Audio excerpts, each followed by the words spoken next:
yang di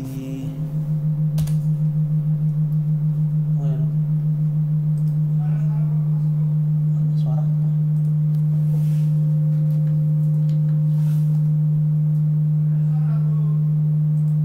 sabar. Kudus akan menuntun kita di dalam pembelajaran yang akan kita lakukan selama 6 hari ke depan. Saya hanyalah seorang guru biasa. Saya tidak lebih baik dari Anda. Saya bukan seorang evangelis. Saya bukan seorang pendeta. Tetapi saya yakin dan percaya ketika Tuhan memanggil saya untuk boleh membagikan akan kebaikan kasih-Nya di tempat ini, ada pembelajaran yang Dia mau untuk kita semua pelajari bersama-sama. Saat kita juga saat ini menyiapkan diri untuk kedatangannya yang kedua kali yang sudah sangat-sangat dekat. Mari kita satu di dalam doa sebelum kita melanjutkan akan pembahasan kita pada pagi hari ini. Mari kita berdoa. Tuhan Bapa yang penuh kasih yang bertahta di dalam kerajaan surga, terima kasih untuk hari yang baru, terima kasih untuk kuasa Roh Kudus yang kami yakin dan percayai akan menuntun kami sepanjang pekan doa kami di tempat ini. Kami juga yakin dan percaya bahwa Engkau memiliki firman untuk kami pelajari. Kiranya ya Tuhan, Engkaulah yang berbicara. Sembunyikanlah hamba di balik kayu salib-Mu, hamba-Mu tidak layak ya Tuhan. Kiranya Engkaulah yang berbicara secara personal kepada setiap orang yang akan mendengarkan firman-Mu ini. Hanya di dalam nama Tuhan Yesus hamba berdoa, berserah dan bersyukur karena kami memiliki Tuhan yang begitu luar biasa. Amin. Sepanjang minggu berjalan ini kita akan membahas mengenai kembali ke altar. Tetapi topik kembali ke altar ini kita akan bahas dengan pandangan dari raja-raja bangsa Israel pada zaman dahulu kala. Dan hari pertama, pada hari ini kita akan berbicara mengenai pengejaran yang tak bermakna. Raja pertama yang akan kita bahas pada hari ini adalah raja yang sangat terkenal. Dia terkenal karena kebijaksanaannya. Ada yang bisa menjawab? Iya, benar. Dia adalah Raja Salomo. Jika saudara-saudari punya Alkitab ataupun apapun yang Anda dapat buka, Anda dapat pelajari di dalam buku 1 Raja-Raja pasal yang ketiga. Kita tidak akan membaca ayat demi ayat di sini, tetapi cerita Raja Salomo saya ringkaskan pada awalnya dia naik ke atas takhta karena ayahnya Daud telah meninggal. Dan pada suatu saat ketika dia berada di Gibeon, dia tidur. Ketika dia tidur, dia bermimpi dan Tuhan datang melalui mimpinya kepada Raja Salomo. Di situ Tuhan bertanya, "Salomo, apa yang engkau mau?" Dan Salomo menjawab, "Tuhan, saya mau kebijaksanaan." Dan jawaban tersebut merupakan jawaban yang menyenangkan akan hati Tuhan. Sehingga Tuhan pun mengatakan bahwa tidak akan ada satu orang pun yang lebih bijaksana dari engkau Salomo. Tidak hanya itu saja, Tuhan menjanjikan untuk memberikan Salomo kemuliaan dan kekayaan. Jadi di awal kehidupan Raja Salomo itu, dia penuh dengan kebijaksanaan di mana kasus yang terkenal yang dipecahkan oleh dia ketika 2 orang ibu datang membawa anak yang meninggal. Lalu dia dapat menentukan mana bayi yang hidup yang akan diberikan kepada ibu A atau ibu B. Lalu kemudian juga dia membangun Ka'bah Tuhan yang tidak dapat dibangun oleh ayahnya. Dan tidak hanya itu, dia memiliki kerajaan yang begitu megah, dipenuhi dengan emas. Dan karena kemegahannya itu, orang-orang pun datang. Orang-orang pun datang mau melihat akan gimana sih bagusnya kerajaannya Salomo ini. Dan kepemimpinannya, yaitu yang penuh dengan kebijaksanaan dan kelimpahan. Seperti yang saya katakan tadi, banyak orang yang datang mau melihat gimana sih kerajaan Salomo itu. Karena tidak ada bangsa-bangsa di sekitarnya pun yang bahkan berani untuk berdiri melawan dia di awal kepemimpinannya. Ketika orang-orang datang, mereka tidak datang dengan tangan kosong. Mereka datang dengan hadiah-hadiah. Dan karena itu kekayaan Salomo pun makin bertambah dan bertambah. Tetapi kekayaan dan kemakmuran Raja Salomo tidak menambahkan akan kebijaksanaan yang dimiliki olehnya. Kita akan masuk kepada pelajaran inti di mana dia jatuh karena kekayaan dan bahkan kebijaksanaan yang tidak dia gunakan. Kita buka di dalam buku 1 Raja-Raja 11 ayat 1-2. Di situ dikatakan, adapun Raja Salomo mencintai banyak perempuan asing. Di samping anak Firaun, ia mencintai perempuan-perempuan Moab, Amon, Edom, Sidon, dan Het. Dan bangsa-bangsa yang Anda lihat di akhir dari ayat 1 ini merupakan bangsa-bangsa yang harusnya merupakan musuh dari bangsa Israel. Ayat yang kedua, padahal tentang bangsa-bangsa itu Tuhan telah berfirman kepada orang Israel, janganlah kamu bergaul. Bukan hanya itu saja, mereka pun jangan bergaul dengan kamu. Sebab sesungguhnya mereka akan mencodongkan hatimu kepada Allah-Allah mereka. Hati Salomo, di ayat yang terakhir, telah terpaut kepada mereka dengan cinta. Apa yang terjadi dengan Salomo di sini? Bukankah di pasal 3 dibilang bahwa dia adalah raja yang penuh dengan kebijaksanaan? Kenapa di ayat 11 dikatakan bahwa dia telah terpaut kepada hati mereka dan sepertinya dia tidak menggunakan kebijaksanaan yang telah diberikan oleh Tuhan? Dan sebenarnya jika Anda juga membaca di dalam buku Ulangan pasal 17 ayat 17 sampai 20, beratus-ratus tahun yang lalu Tuhan telah melihat akan kemungkinan raja-raja Israel jatuh ke dalam dosa mencintai akan perempuan dari bangsa-bangsa asing. Oleh sebab itu, di situ ringkasannya Tuhan mengatakan setiap raja bangsa mereka harus memiliki salinan yang merupakan perintah Tuhan sehingga mereka dapat mengetahui pengajaran yang benar. Dan tidak itu saja, Tuhan berkata bahwa agar mereka tidak memiliki banyak istri, agar hatinya tidak menyimpang. Apakah Salomo tahu akan amaran tersebut? Tentu saja. Tetapi inilah yang terjadi dengan Salomo. Di dalam kebijaksanaan yang diberikan oleh Tuhan, timbul kepercayaan terhadap dirinya sendiri. Dia mengabaikan akan amaran yang Tuhan berikan. Saudara-saudari, memilih Tuhan itu bukanlah hanya satu pilihan yang kita pilih di dalam satu masa kehidupan kita. Tetapi memilih Tuhan merupakan suatu pilihan yang kita harus pilih secara terus-menerus di dalam kehidupan kita. Salomo di sini juga berpikir bahwa jika Anda membaca lebih dalam di dalam buku Pena Inspirasi, dia berpikir bahwa untuk memperkuat hubungannya dengan bangsa-bangsa di luar, dia harus membangun relasi dengan bangsa lain. Jadi dia membangun relasi dengan bangsa Mesir. Dan di situ tentunya dia ambillah anaknya Raja Firaun untuk menjadi istrinya. Makanya di ayat 1 sebenarnya dimulai dari Salomo mengambil anak dari Raja Firaun untuk menjadi istrinya. Tetapi itu hanyalah awal mulanya saja. Karena jika Anda baca di dalam Raja-Raja 11 ayat 3-8. Secara terus-menerus, kemudian dia mempunyai 700 istri. Dari kaum bangsawan, 300 gundik. Istri-istrinya itu menarik hatinya daripada Tuhan, dan nanti pada masa tuanya, istri-istrinya itu mencondongkan hatinya kepada allah-allah lain. Sehingga ia tidak dengan sepenuh hati bertaut kepada Tuhan Allahnya seperti Daud ayahnya.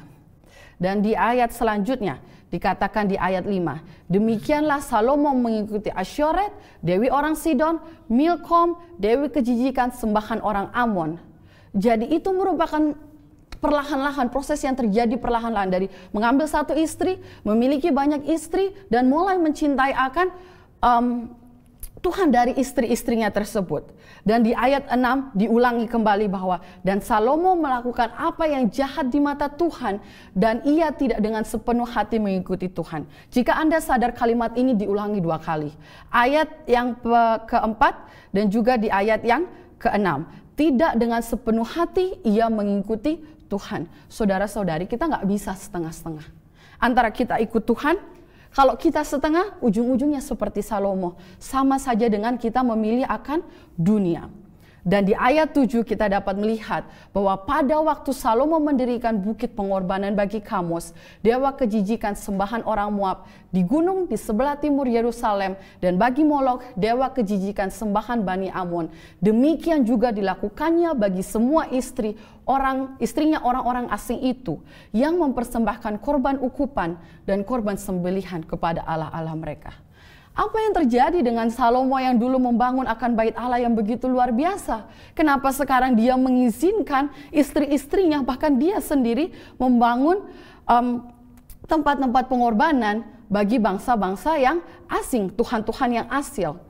Dan di sini Salomo mengalami kehancuran karena melepaskan kesetiaannya kepada Tuhan, dan ia kehilangan kendali atas dirinya sendiri. Seperti yang saya katakan tadi, mengambil keputusan untuk mengikut Tuhan, untuk setia dengan Tuhan, itu merupakan keputusan yang kita perlu ambil secara terus-menerus. Tidak peduli berapa usia Anda, apa yang Anda alami. Semakin dewasa kita, semakin banyak pilihan bahkan yang kita perlu serahkan kepada Tuhan. Di sini dikatakan di dalam buku Para Nabi dan Raja bahwa kemurtadan Salomo begitu bertahap sehingga sebelum dia menyadarinya, dia telah menjauh dari Tuhan. Perlahan-lahan saudara, ketika kita menjauh dari Tuhan, satu yang pasti, kehancuranlah yang menjadi milik kita. Hampir tanpa terasa ia mulai semakin tidak percaya pada bimbingan dan berkat ilahi dan menaruh keyakinan pada kekuatannya sendiri. Sedikit demi sedikit ia menjauh dari Tuhan, dari ketaatan yang tak tergoyahkan yang membuat Israel menjadi bangsa yang istimewa, dan ia semakin menyesuaikan diri dengan adat istiadat bangsa-bangsa di sekitarnya. Menyerahkan diri pada godaan yang menimpa, kesuksesan dan kedudukannya yang terhormat, ia melupakan sumber kemakmurannya. Ambisinya untuk mengungguli bangsa-bangsa lain dalam hal kekuasaan dan keagungan membuat dia memutarbalikkan demi tujuan egois, karunia surgawi yang selama ini digunakan demi kemuliaan Allah. Dan seterusnya bahwa dikatakan kapanpun kesombongan dan ambisi dimanjakan, hidup menjadi rusak. Karena kesombongan merasa tidak membutuhkan, menutup hati terhadap nikmat surga yang tiada terhingga. Barang siapa yang menjadikan pemuliaan diri sebagai tujuannya, ia akan mendapati dirinya kekurangan kasih karunia Allah, yang melalui efisiensinya, kekayaan sejati, dan kegembiraan yang paling memuaskan akan hilang. Dan inilah yang terjadi kepada Salomo.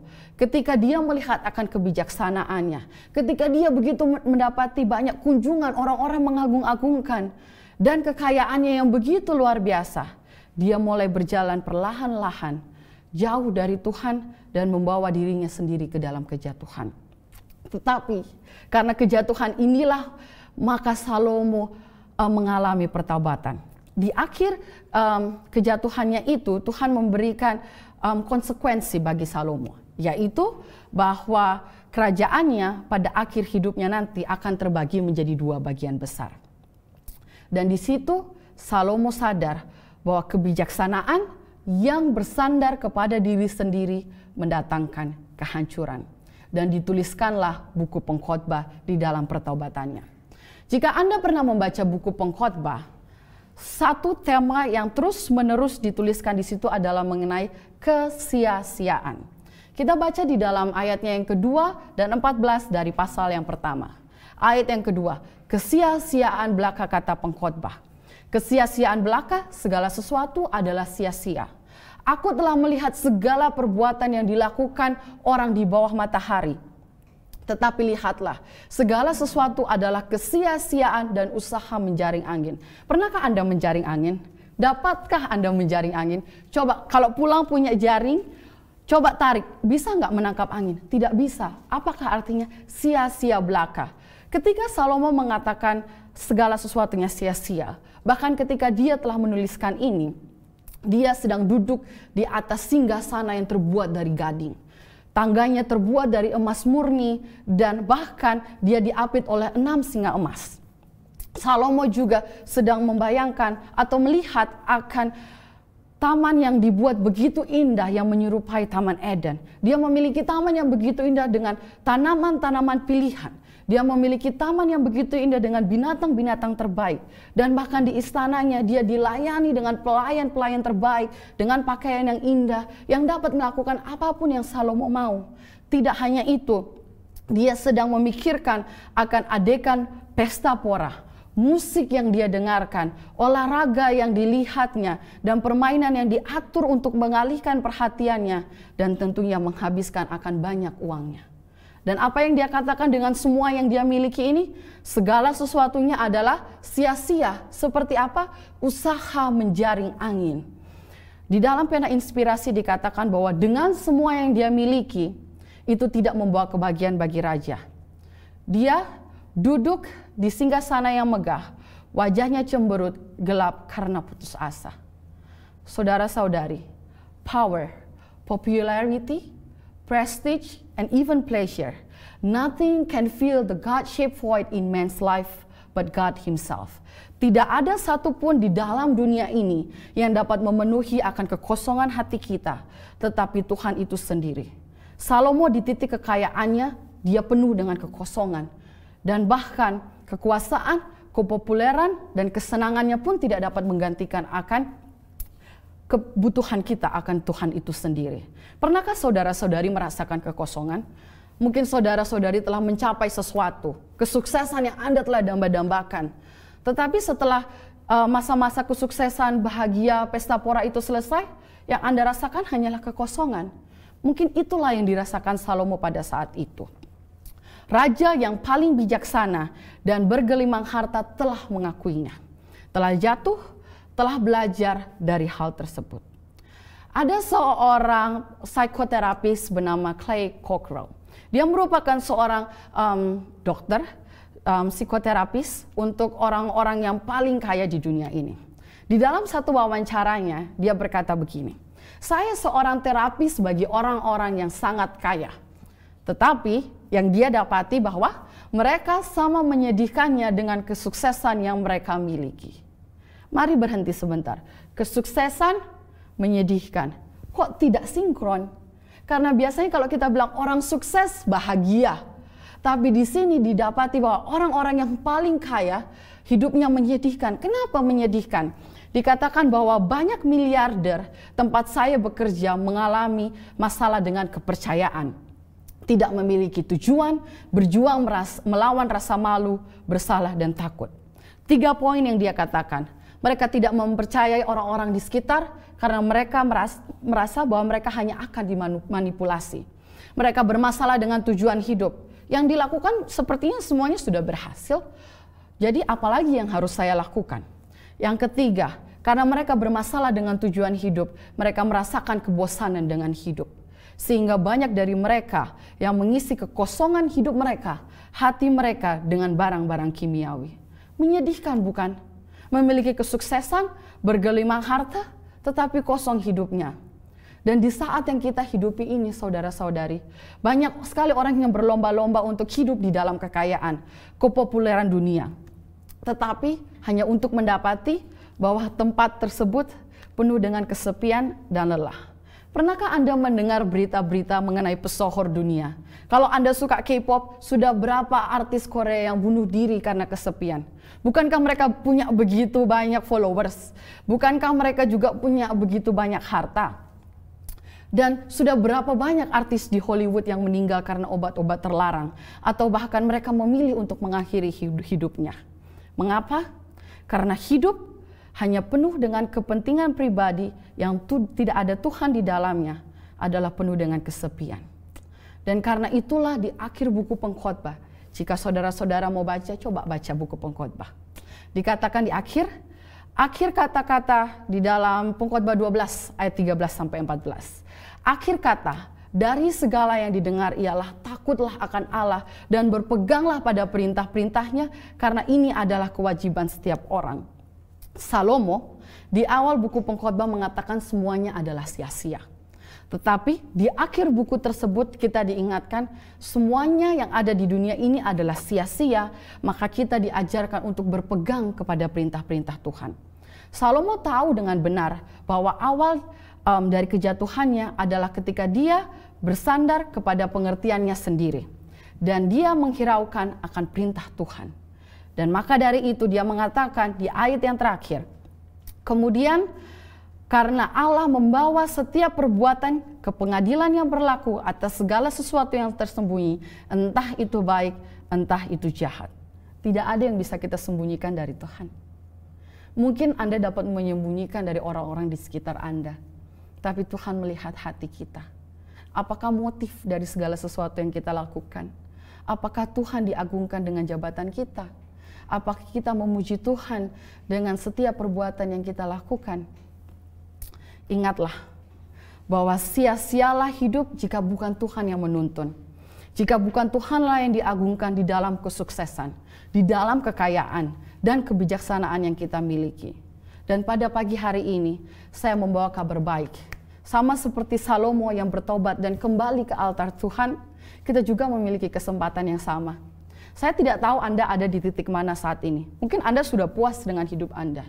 Ataupun Anda sedang mencari-cari akan apa sih yang saya harus lakukan. Tempat mana yang harus saya tuju Tuhan.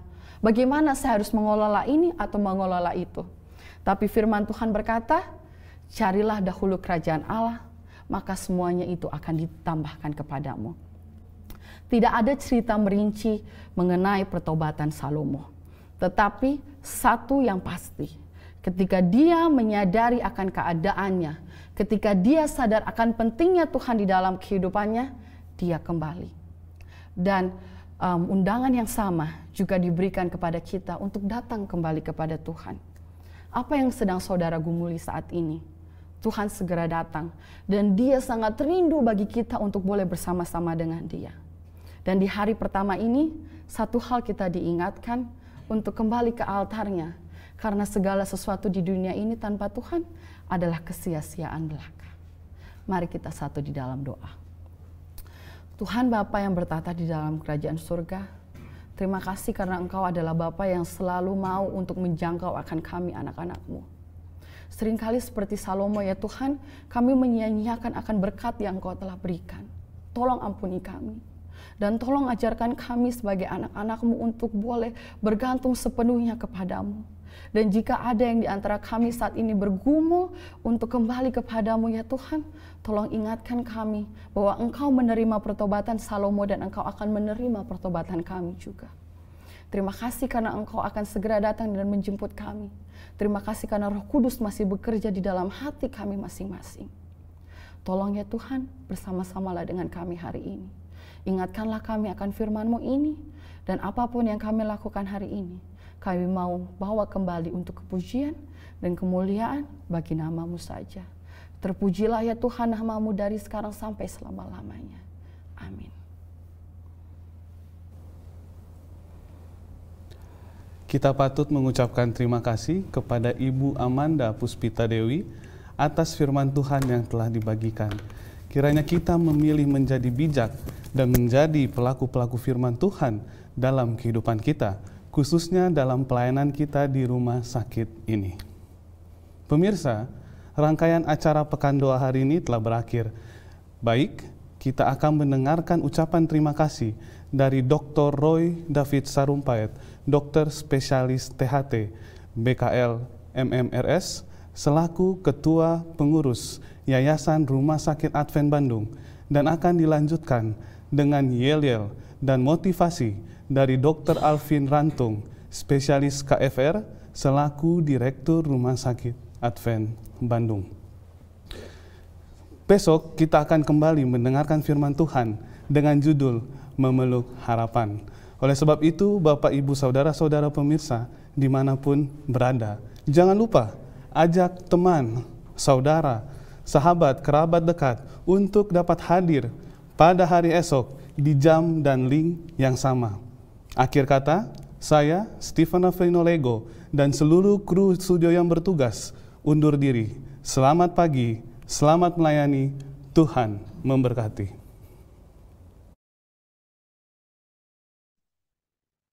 Shalom, selamat pagi, salam sejahtera bagi kita semua.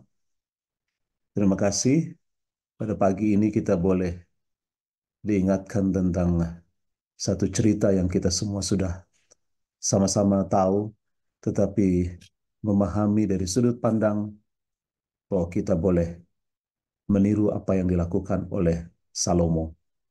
Terima kasih kepada Saudari Amanda Puspita Dewi yang telah mengingatkan kita kembali pada pagi ini bahwa pertobatan adalah langkah pertama untuk kembali ke altar.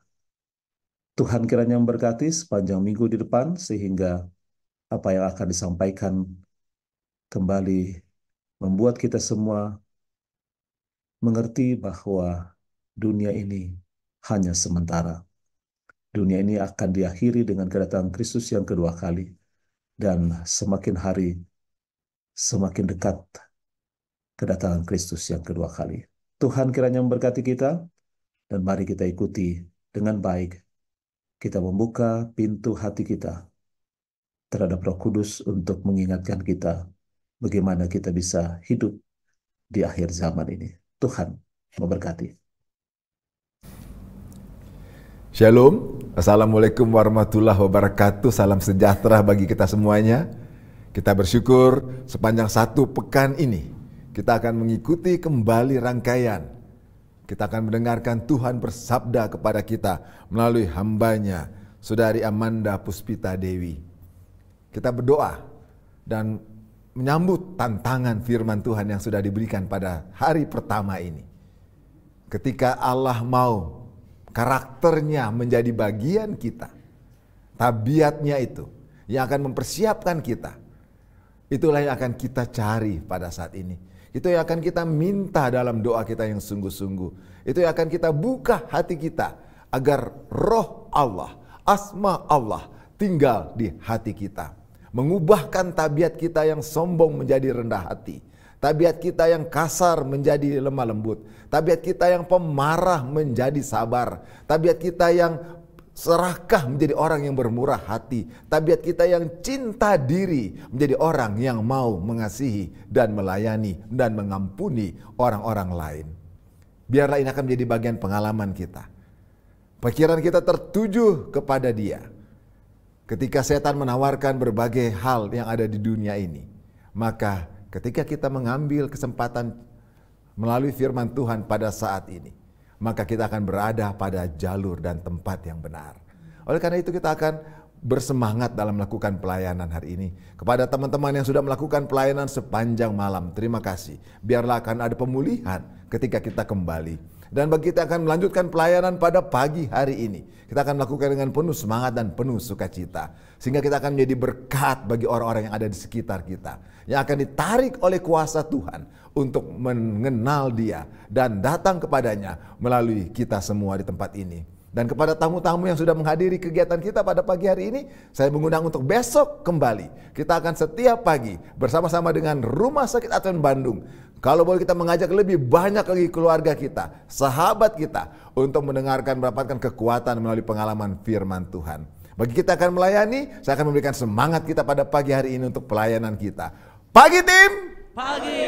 Kabar baik! Luar biasa. Pelayanan! Cepat dan ramah. Informasi! Cepat dan jelas. Hasil! Cepat dan Pasien! puas dan wow. Kami peduli. Yes, yes, yes, yes. Kita lakukan dengan penuh semangat dan penuh sukacita. Semangat.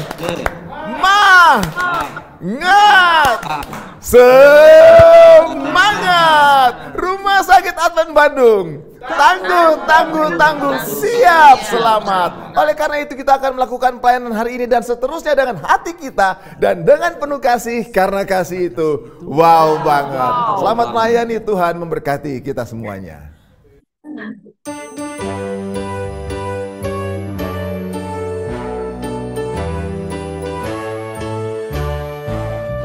Rumah Sakit Advent Bandung berikan pelayanan terbaik, melayani cepat dan ramah, informasi cepat dan jelas, hasil cepat berkualitas, pasien puas serta nyaman.